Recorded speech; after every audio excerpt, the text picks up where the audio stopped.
BestBookBits.com presents Michael Jordan, The Life by Roland Lazenby, the definitive biography of the most legendary basketball player of all time. Drawing on personal relationships with Jordan's coaches, countless interviews with friends, teammates, family members, and Jordan himself, and decades in the trenches covering Jordan in college and the pros, Roland Lazenby provides the first truly definitive study of Jordan, the player, the icon, and the man. When most people think of Michael Jordan, they think of the incredible moments so ingrained in basketball history that they have their own names. The shrug, the shot, the flu game. But for all his greatness, there's also a dark side to Jordan, a ruthless competitor, a gambler. There's never been a biography that balanced these personas until now. The written summary can be found on our website, bestbookbits.com. So without further ado, I bring you the book summary of Michael Jordan. We've all heard the many stories of Michael Jordan's competitiveness and his intense pressure that he put on himself as well as his teammates. But after reading this book, I have a new appreciation for Michael, not necessarily for what he's accomplished. We know what he accomplished and has accomplished, but I just really appreciate his pursuit of excellence. He's truly a man who pursues excellence in everything he does. Michael worked extremely hard. Michael was the first person at the gym in the morning and the last one to leave. He is the best ever, but he still knew that he had to work hard to maintain being the best. Where are you in your career? You have to show up first and leave last if you want to be the best. Maybe you don't like your boss, but if you are good, great, they will leave you alone. I've heard that Michael and the general manager, Jerry Krause, didn't get along. However, even though Jerry was the boss, he gave Michael his space to do what he needed to do. My advice to anyone is that you don't have to love your manager or leader. It helps, but it isn't necessary. But if you are really great at your job, they will give you your space to make things happen, just like Jerry did for Michael. When others on the team weren't giving it their all, Michael called them out. Time after time, the book tells stories of how Michael would challenge players in practice to give it their all, and if they didn't, they would get the scorn of Michael. If you really care about the team and your company, you have to not only give it your all, but it is your job and responsibility to make your other teammates give it their all. There were no off days. I knew Michael worked hard. However, in this book, there are countless stories of when the Bulls would come back from a series of games on the road, the players would be exhausted from the road trip and would attempt to not push too hard in practice. Michael refused to allow them to do this. He would work even harder in practice and make them work as well. Have you had a great day at work or maybe even a great week and you think you cannot push it as hard? What would happen if you pushed hard all day, every day? Don't complain about the conditions, just play. Before the Bulls had nice practice facilities and awesome resources for the players, they shared an old gym at a community center. It was old and not much there.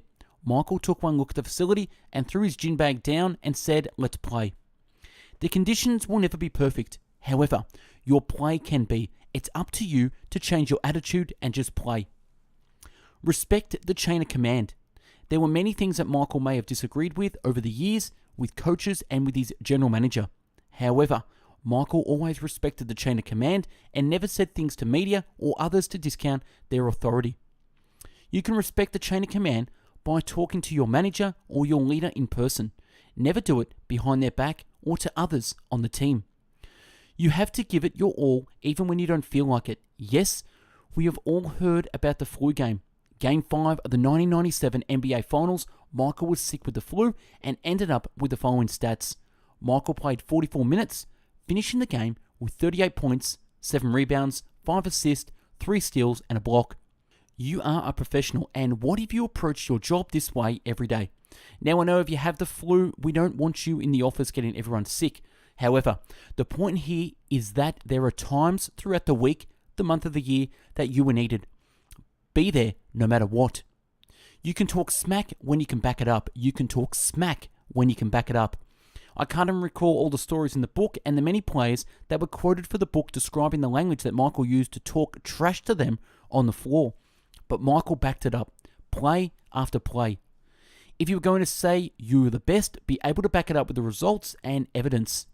Be humble. Michael was one of the most dominant players to ever play the game. However, he never put himself above other players. He held himself to the same standards as everyone else, even higher really, and never got too big for the game and fame, even though he could have. You were never bigger than the team or the organization. Remember that, and always give appreciation to others for their contributions. Be coachable. Michael was the best player of all time. He knew it, and everyone else knew it. Michael was his own hardest critic. However, he would still listen to the advice of his coaches and his fellow teammates on the things that he could do better. We are never perfect, and we must be willing to be coached, learn, and get better. Once you think you have figured it all out, you will never reach excellence.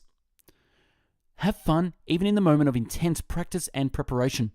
Michael was one of the most intense and competitive athletes of all time, but there are countless stories of Michael joking and playing around in practice and in games once the task that needed to be completed was completed. Once your job is complete, make time for cutting up and have fun. However, only do this once the job is done. I remember watching the Chicago Bulls and Michael during their run in the mid-90s. However, I don't know the man Michael the way I do now. I just knew how good he was on the court. Michael hated losing more than he liked winning. A loss in basketball, table tennis, golf, or anything would just eat at him. He hated losing, which pushed him to make sure that he won.